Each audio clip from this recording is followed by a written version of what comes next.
Alright, now we're going to be working on our Mexican skillet. For the Mexican skillet, you have a half cup of Mexican cheese, some salsa, and then you have a quarter cup of freshly crushed tortilla chips. So you kind of crush them and then you measure it.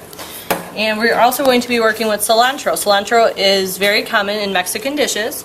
A lot of you probably already know what it tastes like. It adds a lot of flavor. So in order to chop it up into fine pieces, you're going to take your chef's knife and you're kind of just roll it into a tight little ball, and you're just going to rock back and forth. This is called chiffonade.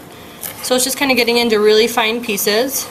And if you were here with me, you'd be able to smell how delicious this smells. Cutting into the herbs actually releases some of the aroma. You need 1 tablespoon of this. And again, this is something that's savory, so if you really like cilantro, you could add a little bit more, and if it's something you don't really care for, you could add a little bit less. It's not going to make or break the recipe. Then you're going to take your cilantro, you could just add it in with your salsa and combine it. And then now we're going to be working on the egg mixture. You're going to take your quarter cup of milk, add it into the bowl, and then you're going to crack your 4 eggs. We don't want to get any shells in there. Put this in a garbage bowl. 2, 3, and 4. Then you're going to take your whisk. And again, you're whisking it all together until it looks very thorough. You don't want to see any egg yolks. It should just look like one mixture. So see, it looks all one color. We're done with that. And then salt and pepper are both to taste, so you're just going to take a little bit of salt. You don't want to measure over your bowl. A little bit of salt in there, add some flavor. And then you're going to do the same thing with pepper. If you're uncomfortable doing it just by sight, because you don't really know what you like, I would just start with adding like a pinch. You can't go wrong with that. And then if you always want more, you could add more. So after we mix our seasoning blend in there, we're going to go over to the stove and we're going to kind of mix it in with our hash browns as we did for the other one. Alright, now you're going to be making your hash browns. There is about 1 tablespoon of oil in here. Again, you don't need to measure that. You just kind of pour some oil to lightly coat the pan. Then you're going to sprinkle your hash browns in there. You want to spread them out because we want them to cook evenly.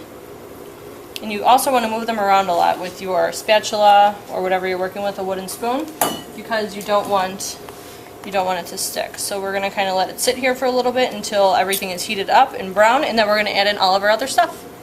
Now you can see that everything's super hot in here. We see the oil is bubbling and things are starting to get a little bit crispy. So now we're going to add in our egg mixture because that's going to help everything cook. So you're spreading it. And we're going to tilt the pan around, make sure it's nice and even. Looks pretty good. So a way to tell if the eggs are cooked is you're going to kind of move everything around. You know what a scrambled egg looks like. It's not runny anymore. So after a few minutes, you kind of let it sit. You don't want it to burn, so move it around a little bit. But then you're going to tilt the pan, and you see how it moved. That means it's not ready. So we'll come back in a few minutes when it's ready. Now that I kind of moved it around a little bit, it looks like the eggs are cooked, so I'm going to do our tilt test. We don't see any runny egg. We see some oil in there, but that's okay because that's going to burn off. So now you're going to top it with all of your other stuff.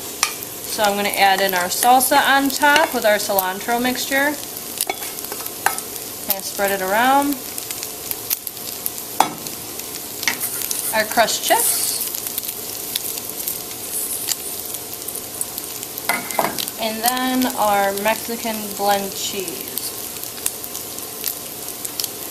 We're going to let that sit for a little bit because we want all of it to kind of heat up and we want the cheese to melt. But then after that, you're free to try all the other skillets.